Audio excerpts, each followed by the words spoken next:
The path of perfection. We have more or less seen Krishna as the Vishwaroop during the wartime in Calcutta in 1942. There was a siren and we ran into shelter, and the bombing began. In this way, we are seeing that Vishwaroop. I was thinking, of course, this is also just another form of Krishna, but this is not a very lovable form. A devotee wants to love Krishna in his original form, and this Vishwaroop is not his original form. Being omnipotent, Krishna can appear in any form, but his lovable form is that of Krishna. Sham Sundar. Although a man may be a police officer, when he is at home, he is a beloved father to his son. But if he comes home firing his revolver, the son will be so frightened that he will forget that he is his beloved father. Naturally, the child loves his father when he is at home, like father. And similarly, we love Krishna as he is in his eternal abode in the form of Sham Sundar. The Vishwarup was shown to Arjuna to warn those rascals who claimed I am God. Arjuna asked to see the Vishwarup so that in the future we may have some criterion by which to test rascals who claim to be God. In other words, if someone says I am God, we simply reply, if you are God, please show me your Vishwarup.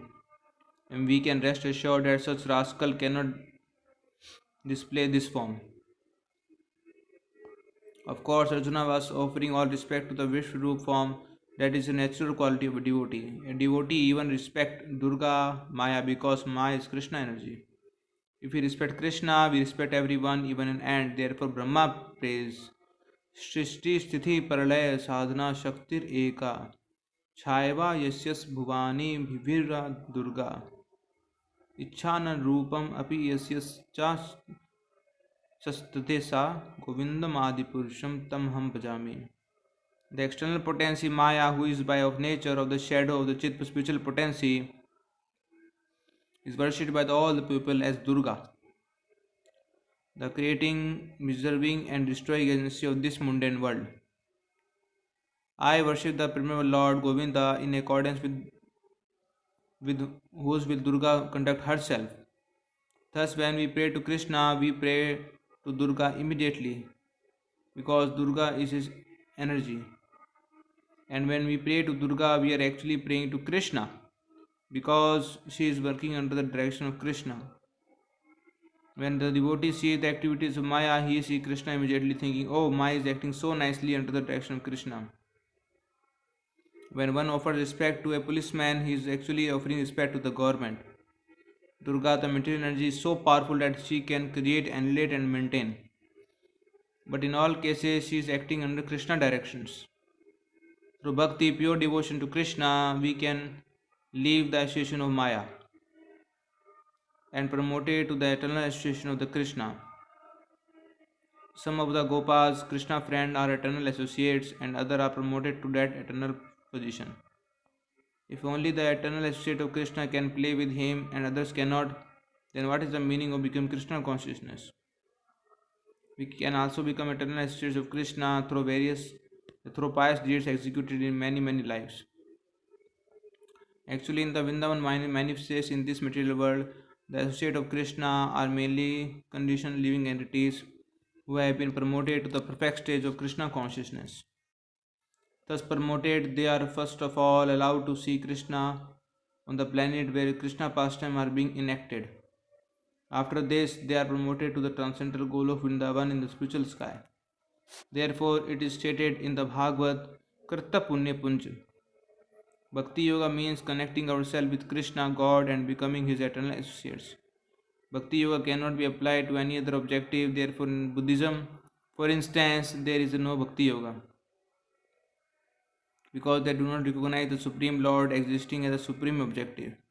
Christians, however, practice the Bhakti Yoga when they worship Jesus Christ because they are accepting Him as the Son of God and are therefore accepting God. Unless one accepts God, there is no question of Bhakti Yoga. Christianity, therefore, is also a form of Vaishnavism because God is recognized. Nonetheless, there are different stages of God realization. Mainly, Christianity says God is great, and that is very good assertion. But the actual greatness of God can be understood from Bhagavad Gita and Srimad Bhagavatam. Accepting the greatness of God is the beginning of bhakti. Bhakti yoga also exists among the Mohammedans because God is the target in the Muslim religion. However, where there is no recognition of personal God, in other words, where there is only impersonalism, there is no question of Bhakti Yoga. Bhakti Yoga must include three items: the servitor, served, and the service. One must be present to accept service, and one must be present to render service.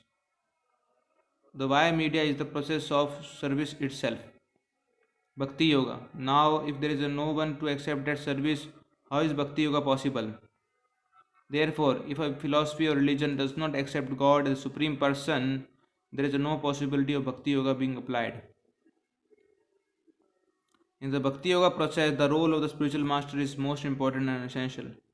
Although the spiritual master will always always come back until his devotee have achieved God realization, one should not try to take advantage of this. We should not trouble our spiritual master but should complete the Bhakti Yoga process in this life. The disciple should be serious in his service to the spiritual master. If the devotee is intelligent, he should think, why should I act in such a way that my spiritual master has to take the trouble to reclaim me again? Let me realize Krishna in this life. That is the proper way of thinking. We should not think, oh, I am sure that my spiritual master will come and save me, therefore I will do as I please. If we have any affection for our spiritual master, we should complete the process in this life so that he does not have to return to claim us. In this regard, there is example of Bilmangala Thakur, who in the previous life was elevated most to Prem Bhakti, the highest platform of devotional service. However, since there is always a chance for a fall down, somehow or other he fell down. In his next life, he was born in a very rich Brahman family in accordance with the principle initiated in the 6th chapter of the Bhagavad Gita.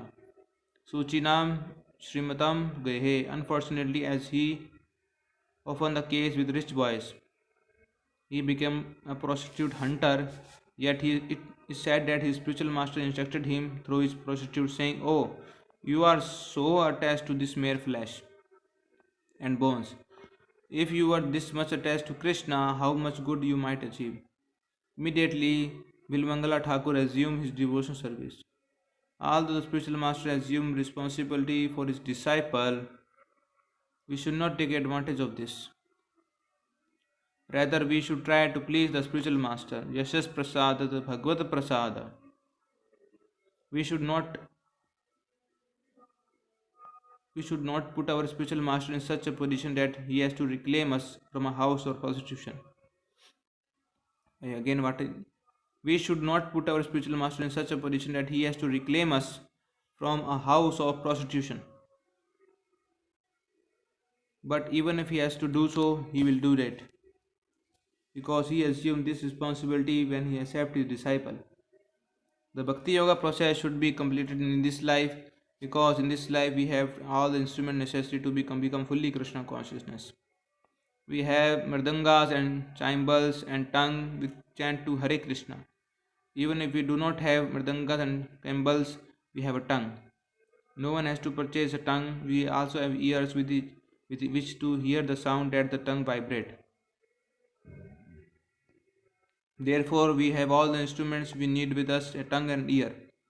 We have only to chant Hare Krishna and use our ears to hear this vibration. And all the perfection will be there. We don't have to become highly educated scientist or philosopher. We have only to chant and hear. Thus we have everything complete. Purnam Adha Purnam Idam. Everything created by God is complete. This aggregate earth, for instance, is complete. There is a sufficient water in the ocean, and the sun acts to evaporate this water, turn it into clouds, drop on the land to produce plants, and from the mountains pure rivers are flowing to supply water throughout the year. If we want to evaporate a few hundreds gallons of water, we have to make many arrangements. But the creation is so complete that millions of tons of water are being drawn from the ocean, turned into clouds, and then spread all over the land and reserved on the peak of mountain, and so that the water will be present for the production of grains and vegetables. Thus the creation is complete because it comes from complete. Similarly, our bodies are also complete for spiritual realization. The complete machine is already with us. We have only to utilize it to vibrate the transcendental sound Shabd of Hare Krishna, and we will attain complete liberation from all material pangages. Okay, chapter 9, Destination After Death. सर्वदवरानी समयाम्या मनोहर्दि निरुद्ध्य च मृद्धनि अध्यात्मनः पर्णम अस्थितो योगाधरणम. The yogic situation is that of detachment from all sensual engagement, closing all the doors of the senses and fixing the mind on the heart and the life air at the top of the head. One establishes himself in yoga. One translation of the word yoga is plus, that is, just the opposite of minus. At the present moment, due to our materially contaminated consciousness, we are minus God.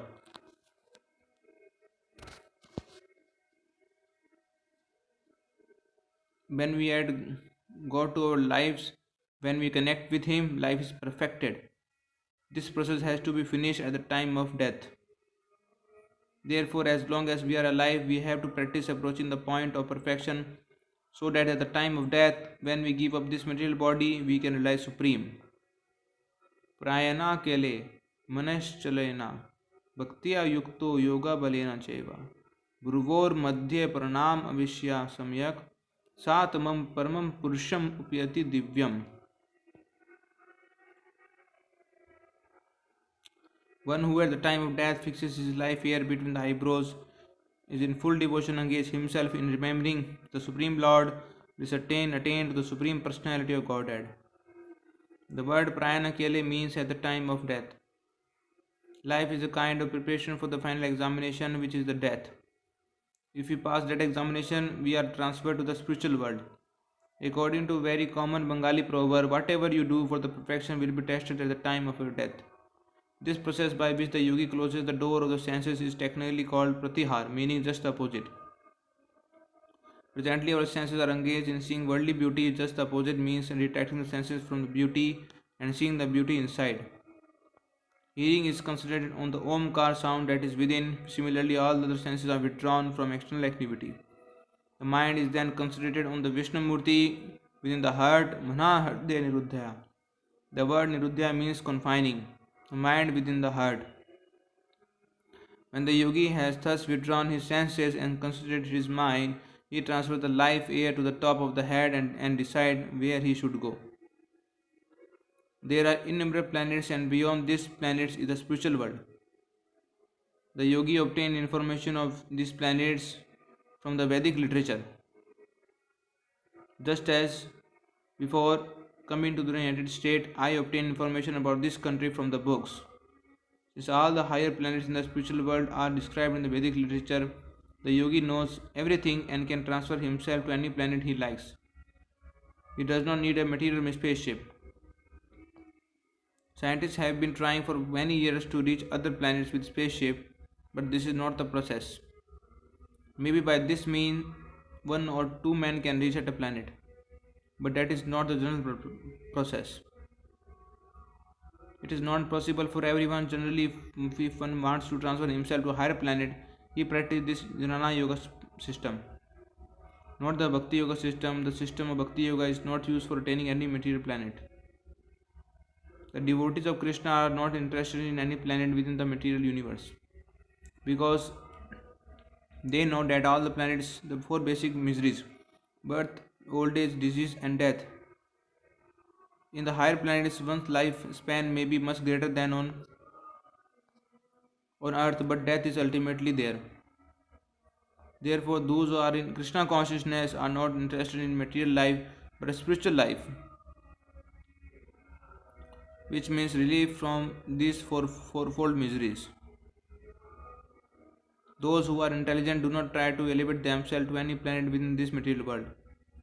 To attain a higher planet, one has to prepare a particular type of body to enable one to live on that planet. We cannot attain these planets by artificial materialistic means because a suitable body is necessary to live there.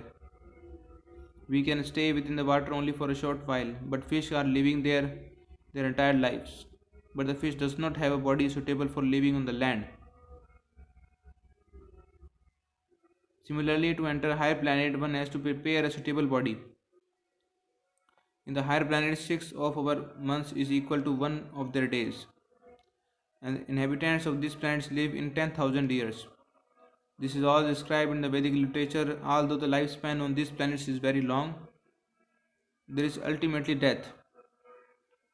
After 10,000 years, 20,000 years, or millions of years, it doesn't matter. Death is ultimately there. In the very beginning of Bhagavad Gita, however, we learn that we are not subject to death. न जयते मरियते वा कदाचिन नयनं भूत्वा भविता वा न भूयया अजो नित्य शाश्वतो यमं पुराणो न हन्यते हन्यमाने शरीरे. For the soul there is never birth nor death, nor having once been, thus he ever ceased to be. He is unborn, eternal, ever existing, undying, impermeable. He is not slain when the body is slain. Krishna thus instructs us that we are spirit, soul, and eternal. Therefore, why should we subject ourselves to birth and death? One who utilizes his intelligence can understand this.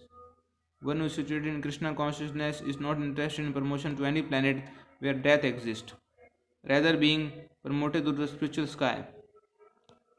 He receives a body just like God's. Ishvara Param Krishna Sachidananda Vigraha. God's body is Sachidananda, eternal, full of knowledge and full of pleasure. Therefore, Krishna is called the reservoir of all pleasure. If upon leaving this body we transfer ourselves to the spiritual world, to Krishna planet or any other spiritual planet, we attain a similar body full of Sachidananda. The spirit soul is a very minor particle within the body. It cannot be seen like external body, but it is sustaining the external body. The object of Sat Chakra system is to locate the soul at the topmost part of the head. From there, one who is perfect in Dhyan Yoga can transfer himself to a higher planet at will. That is the perfection of this type of yoga. A Dhyan yogi is somewhat like a traveler who thinks, oh, let me see what the moon is like. Then I will transfer myself to higher planets. He goes from here to there in the universe, and just as the earth travelers go from New York to California or Canada. But a Krishna conscious person is not interested in such interplanetary travel within the material universe. His goal is to service to Krishna and transfer to the spiritual sky.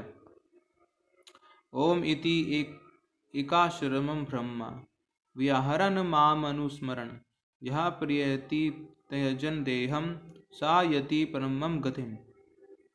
After being situated in this yoga practice and vibrating the sacred syllable Om, the supreme combination of letter, if one thinks of the Supreme Personality of Godhead and quits his body, he will certainly reach the spiritual planets.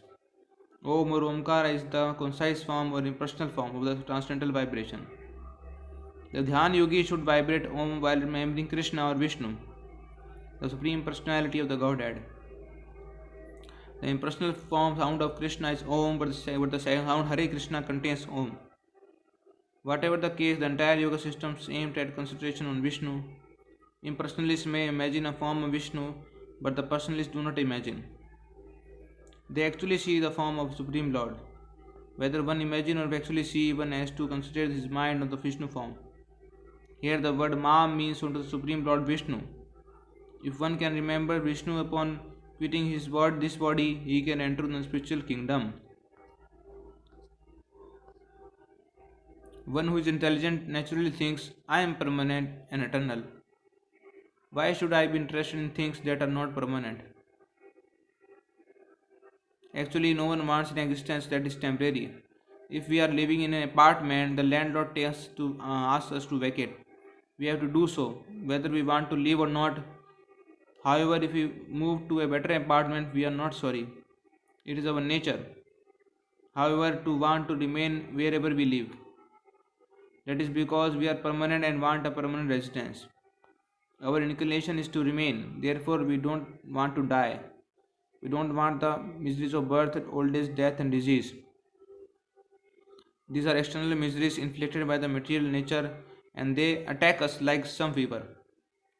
In order to extricate ourselves, we have to take certain precaution. To get rid of these miseries, it is necessary to get rid of the material body. because these messages are inherent in material existence. Thus, by vibrating Om and leaving the material body, thinking of the Supreme Lord, the yogi is transferred to the spiritual world. Those who are not personalists, however, cannot enter into the spiritual planet of Lord Sri Krishna. They remain outside in the Brahmjyoti effulgence. Just as the sunshine is not different from the sun globe, the Brahmjyoti effulgence of the Supreme Lord is also not different from the Supreme Lord. The impersonalists are placed in that Brahmjyoti as minute particles. We are all spiritual spark and the Brahmjyoti is full of these spiritual sparks.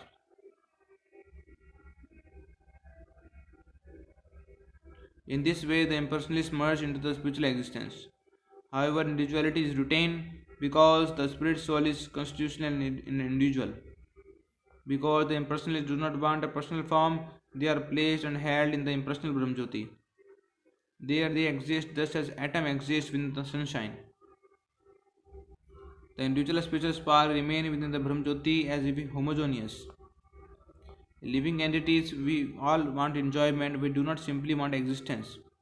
We are constitutionally Sachidanand, eternal, full of knowledge and full of bliss. Those who enter the impersonal Brahmjyoti cannot remain there eternally with that knowledge that now I am merged. I am now with Brahman. Although there is an eternity and knowledge, the bliss section Anand is lacking. Who can remain alone in a room year after you're reading some book or trying to enjoy himself? We cannot remain alone forever. Eventually we will leave that room and look for some association. It is our nature to want some recreation with others. The impersonalists dissatisfied with the loneliness of their position in the impersonal effulgence of the Lord, therefore return again to the material world. This is stated in the Srimad Bhagavatam in 10th canto. O Lotus Eye, Lord, all the non-devotee who accept severe austerity and penance to achieve the highest position may think themselves liberated. The entire is impure. They fall down from their position of imagined superiority because they have no regard for your lotus feet. The impersonalists are like astronauts in search of a planet.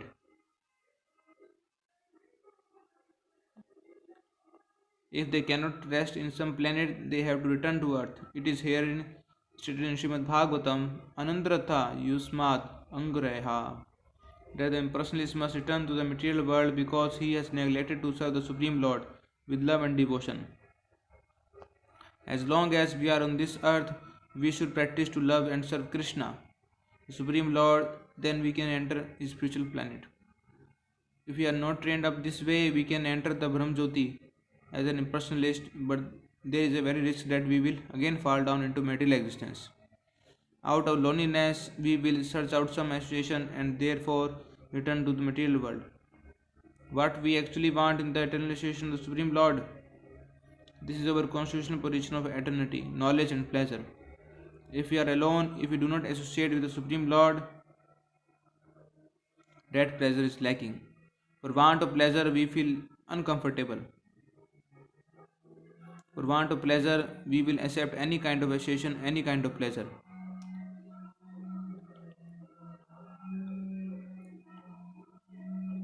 Therefore, out of kind of desperation, we will say, alright, then let me have material pleasure again.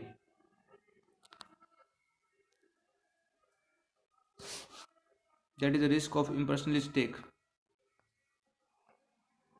In the material world,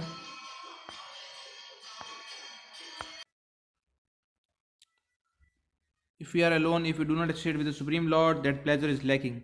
For want of pleasure, we feel uncomfortable. For want of pleasure, we will accept any kind of association, any kind of pleasure. Therefore, out of kind of desperation, we will say, alright, then let me have material pleasure again. That is the risk of impersonalist take. In the material world, the highest pleasure is found in sex. That is but a perverted reflection of the pleasure experienced with the Krishna in the spiritual world. Unless there is a sex present in the spiritual world, it cannot be reflected here. However, we should understand that here the reflection is perverted. Actual life is there in Krishna. Krishna is full of pleasure. And if we train ourselves to serve Him in Krishna consciousness, it will be possible at the time of death to transfer ourselves to the spiritual world and enter into Krishna planet, and enjoy ourselves in the association of Krishna, the reservoir of all pleasure. Krishna planet is described in the Brahma Samhita in this way: Chintamani prakara sudmeshu kalpavraksha lakshvriteshu surabhi abhyapalayantam Lakshmi Sahasra Sada Sambhrama Sevaya Manam Govindam Adi Purusham Tam Aham Bhajami. I worship Govinda, the primal Lord, the first progenitor, who is tending the Surbi cows that fulfill all desires, who is surrounded by millions of purpose, wishful trees and abodes built with spiritual gems, and who is always served with great reverence and affection by hundreds and thousands of goddesses of fortune. In this way, Krishna Lok is described. There, the houses are made up of touchstone chintamani. If a small particle of touchstone touches an iron rod, that rod will immediately turn to gold. Of course, in the material world, we have no experience with such a thing as a touchstone. But according to Brahma Samhita, all the abodes in Krishna Lok are composed of touchstone. Similarly, the trees there are also desire trees, Kalpavraksh, because one can get whatever he desires from them. Here we can get only mangoes from mango tree, but in Krishna Lok we can get whatever we desire from any tree, because the trees are Kalpavraksh. This is just a partial description of Krishna Lok, Krishna's eternal abode in the spiritual sky.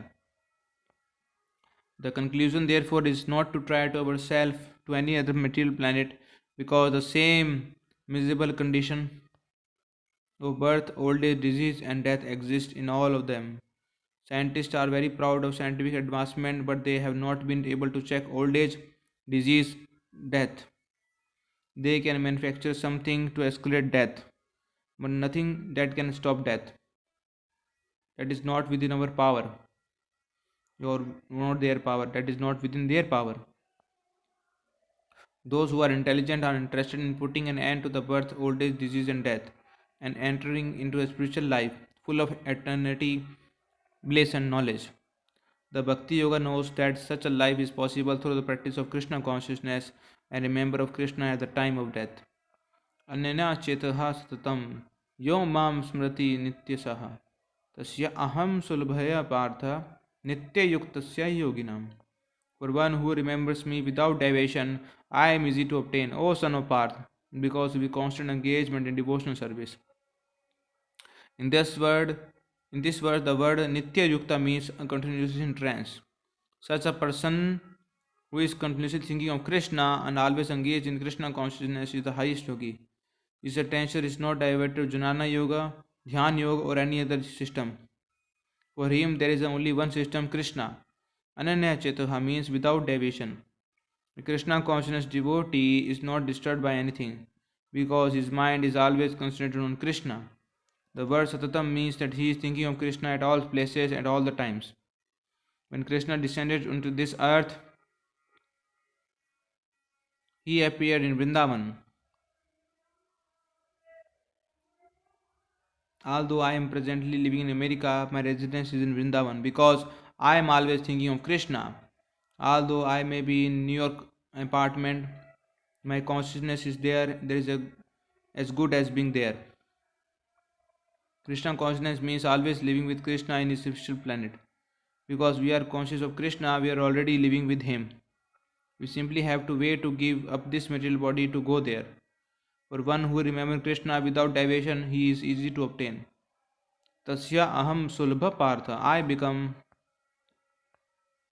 very cheap for them. For one who takes to Krishna consciousness, the most valuable things become very easy to obtain. Because one because one is engaged in bhakti yoga, Krishna becomes easily available. Why should we try so hard to attain Krishna when Krishna himself says, I am easy to obtain, we have only to chant Hare Krishna, Krishna Krishna, Hare Hare, Hare Ram, Ram Ram, Hare Hare 24 hour daily. There is no fast rule and regulation. We can chant in the street or in the subway or in our home or in office. There is neither expenditure nor tax. Actually, Krishna being omnipotent is unconquerable, but it is said that he is not only obtained but conquered through a pure devotion service. As stated before, it is generally very difficult to realize the supreme personality of Godhead. Therefore, one of his name is Ajita, meaning he whom no one can conquer. In the Srimad Bhagavatam, the Lord Brahma prays to Ajita, O my dear Lord Ajita, those devotees who have thrown away the impersonal conception of the absolute truth and have therefore abandoned discussing empirical philosophical truth should hear from self-realized devotees about your holy name, form, pastime, and qualities.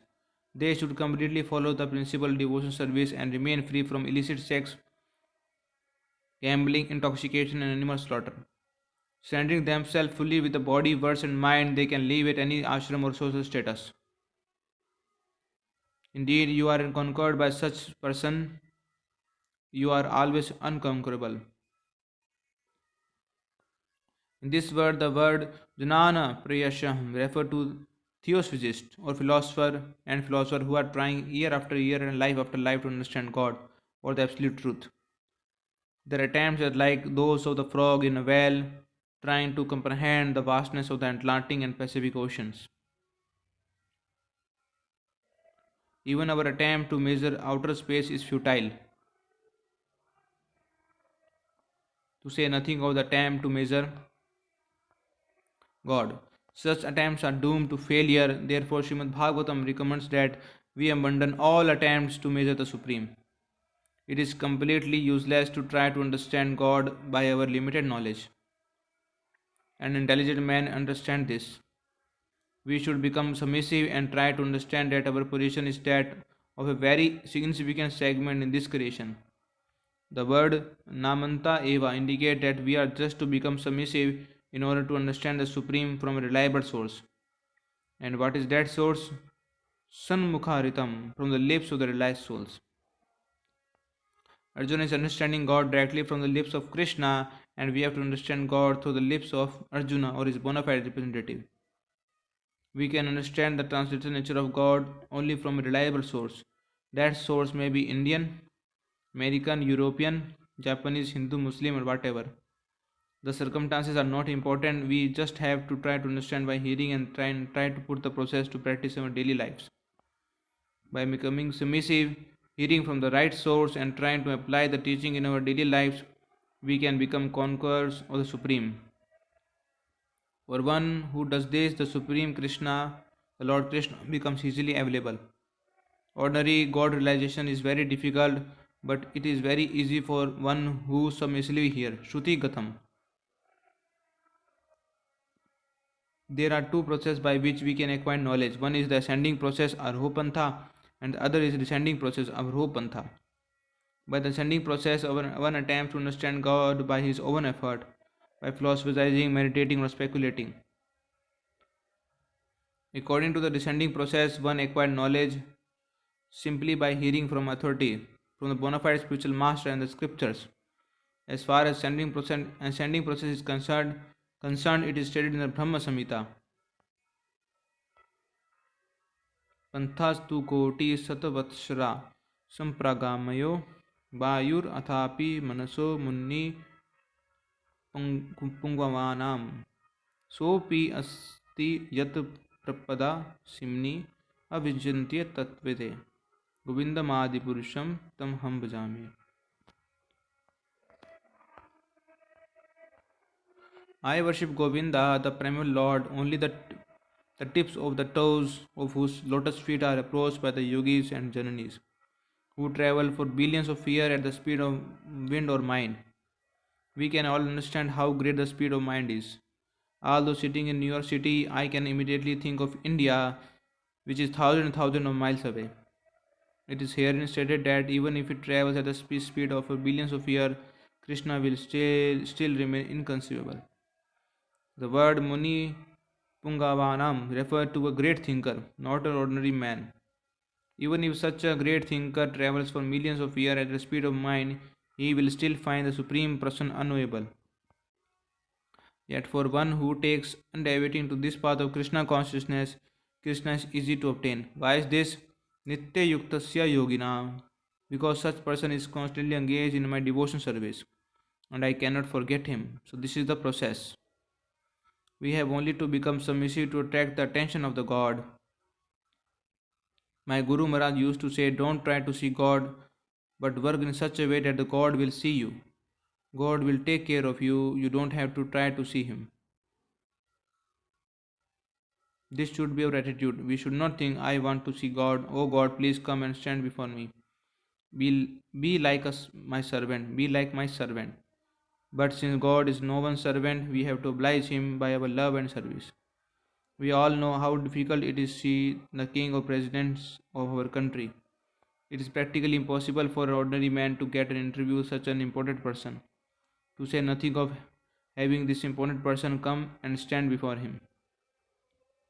Yet people are demanding that Supreme Personality Godhead come and stand before him. It is our nature to hanker after Krishna because he is the most attractive, most beautiful, most opulent, most powerful, most learned, and most famous person in the universe. Everyone hanker after these qualities, and Krishna is the reservoir of these qualities, and he possesses them in full. Krishna is the reservoir of everything, Raso Vai Saha. Therefore, when we hank after beauty or power or knowledge or fame, we should just turn our attention to Krishna. Then we will automatically get whatever our heart desire. Now,